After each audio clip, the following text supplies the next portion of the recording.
bring on Rolly. You know, he's part of PBC. We already ran it once with PBC. I need to get my get back. So I'm going to beat Rolly, and we're going to have... Ryan Garcia has been relentless in mocking Rolando Rolly Romero as their fight draws near.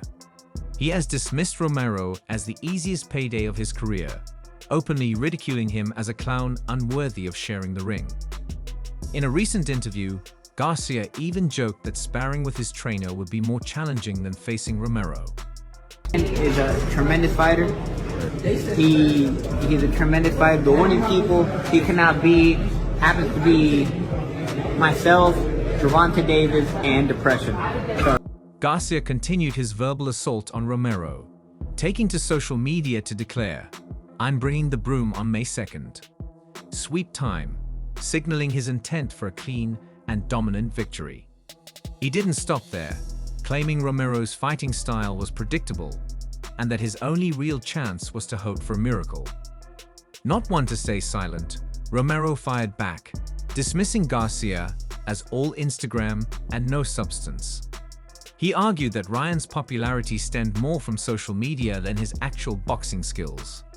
However, the clapback didn't land well with most fans, who overwhelmingly see Garcia as the more skilled and talented fighter.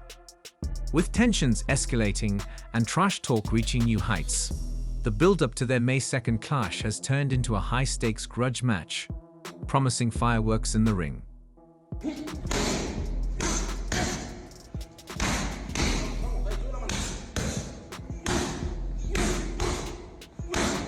Oscar De La Hoya, Ryan Garcia's promoter, has fully embraced the growing tension, calling it the most anticipated fight of the year.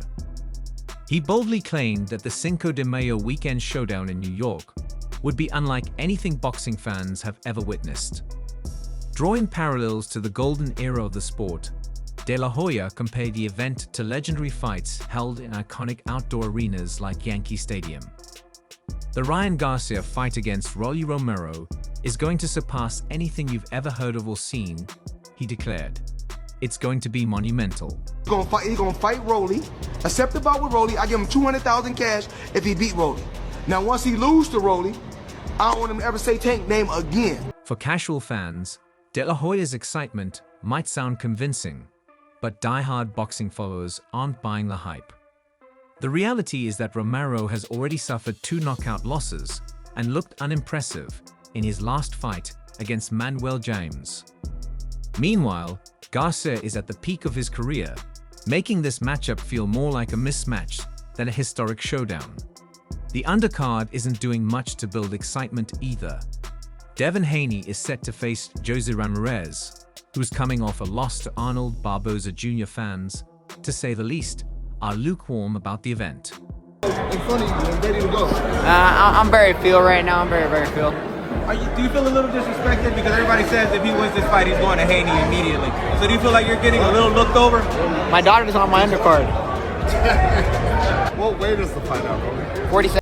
So, what's De La Hoya supposed to do? Admit it's a one-sided card. Let's be real. Selling a fight where one guy is facing a so-called clown on a lackluster undercard isn't exactly a winning strategy. His job is to hype up the event, sell tickets, and promote his fighters, and that's exactly what he's doing. To his credit, De La Hoya is at least trying to add some prestige to the fight, drawing on boxing's history and branding it as an unmissable spectacle. Whether fans buy into it is another story. Definitely better sell a lot, just because they both got a unique personalities. Still, some boxing insiders believe De La Hoya is just playing the promoter game, stirring the pot to generate buzz. As one fan sarcastically tweeted, *hype the fight. Situation. I see that that's the most tension. Is there real beef there, or is it just you want to get ahead and you see him as a guy that you sparred a lot and you feel you should be in that position? No, I want to chop that kid's head off. Why? Talk it up like it's Ali Frazier, and hope no one remembers that Rolly got code twice before. Interestingly, the Haney versus Ramirez matchup has sparked more curiosity than genuine excitement. Haney's last fight saw him take a brutal beating, leaving fans eager to see how he bounces back.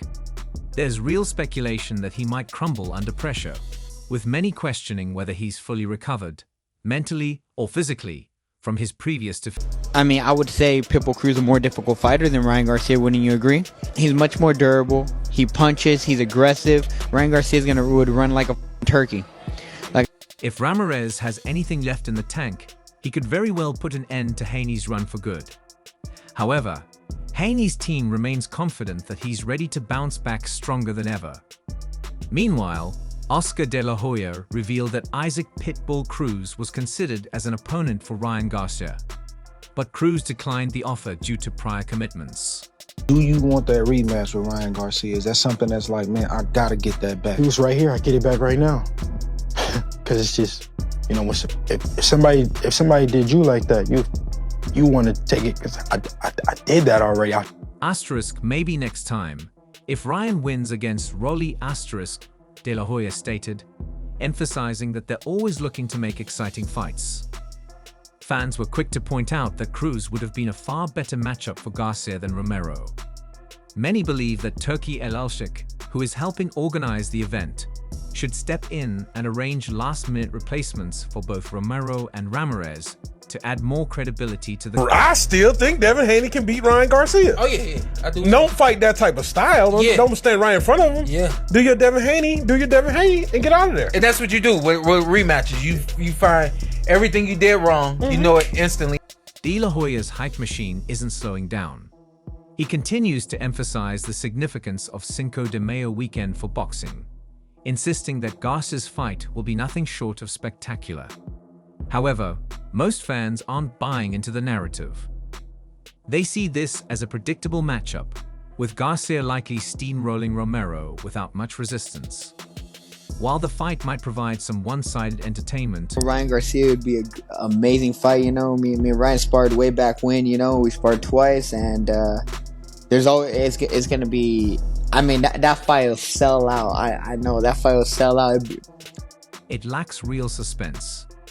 Despite De La Hoya's attempts to sell it as an all-time event, many are already looking past Romero and focusing on Garcia's next potential opponents, especially Devin Haney.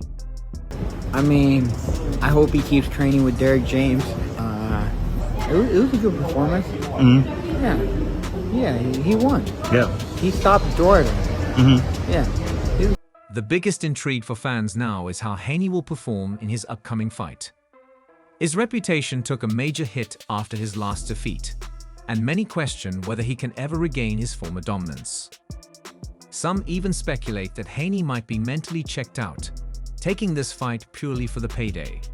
If Ramirez pulls off an upset, it could mark the end of Haney's run at the top level of the sport.